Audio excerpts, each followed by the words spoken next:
if your washer keeps tripping your circuit breaker, you know, once in the blue moon happens to everyone, but on a regular basis. Yeah, on a regular basis, because even the older, less efficient styles of washers really don't pull that many amps, it is an uncommon thing. So if it's happening regularly, you most likely have some type of exposed wire somewhere in your harness that's touching the frame of the cabinet. So maybe it's fine for the most part, but when it gets into like a heavy spin and there's a lot of movement, that's when it's hitting the cabinet and it'll blow the breaker right away. So I would definitely recommend unplugging it, seeing what wires you can get to kind of visually inspect. And if you don't see anything obvious, try to note when that's happening during the cycle. Get a good Mhm. book, get a chair, sit in front of your washer the whole time while it's going.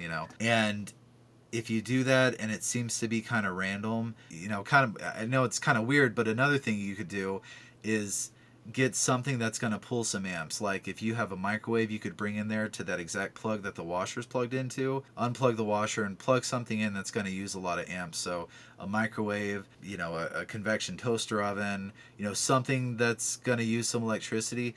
And if it still happens, 100% it's either in the plug or it's in the wiring to your breaker or it's your breaker. But, a lot of times there's, you want to work smarter and not harder.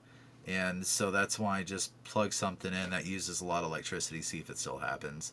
Or Yeah. even like a room heater, a space heater, just something like Hmm. that. Just put it on high. Makes sense. And then otherwise, you're just sort of whatever the homeowner is comfortable taking apart, you know, just seeing where they can get to if there is like a wire that looks like it could be out of place or something. Right, right.